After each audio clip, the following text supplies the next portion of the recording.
knows everything about what's here, and if he doesn't know it, he knows where to find the information about it. And he's been with the museum now for 15 years. He's here every day. I'd like to introduce I'm going to call him the collections manager, Gary Moeller. For 15 years. I fell into working here, and that's a story that I will not get into.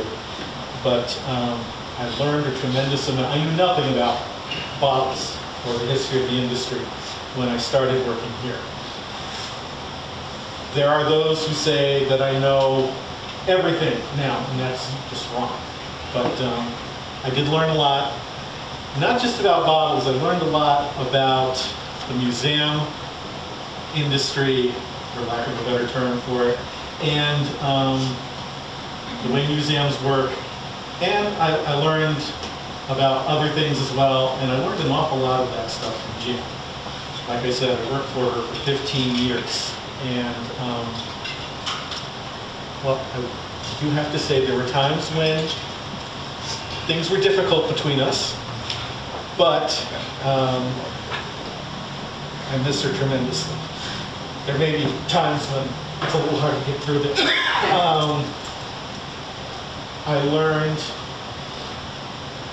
a lot about the village, and I'll just let you know, Mr. Mayor, that I don't know if Jan ever told you this, but apparently at one point, Jan was offered the bottling plant in Spa State Park to have the museum there, and she turned it down because she wanted to keep the museum in Ballston Spa.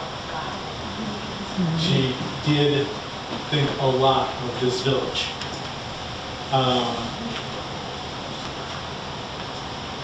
The space that we're in right now.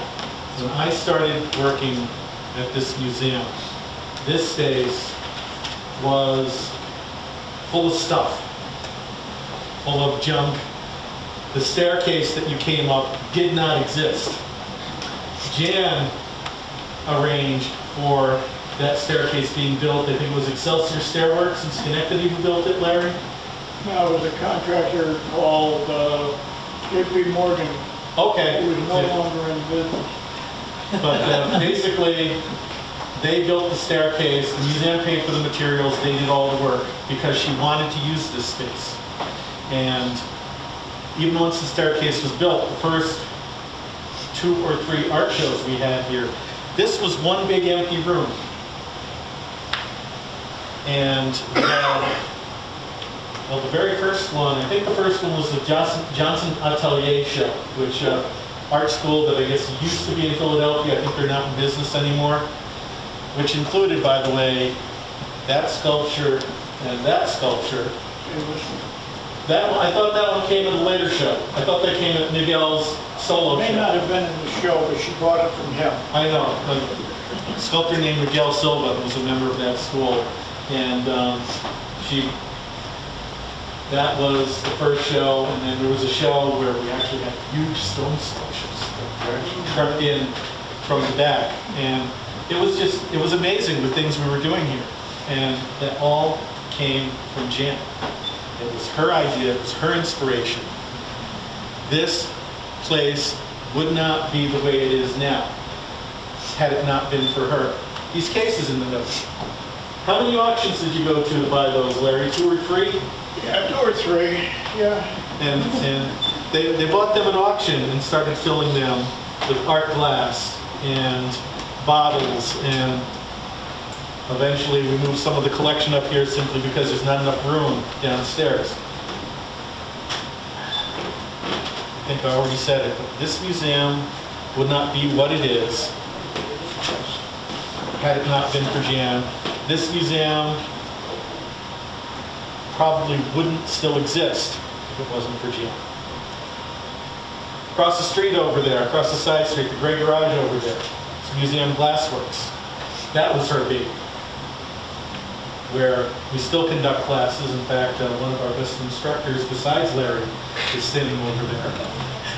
And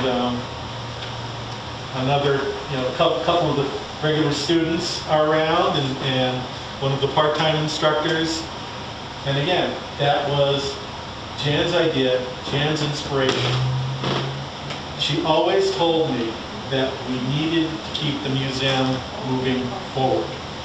She also told me that no one here was indispensable, including her. She emphasized that not only her, I am not indispensable here. I still feel like I am not indispensable.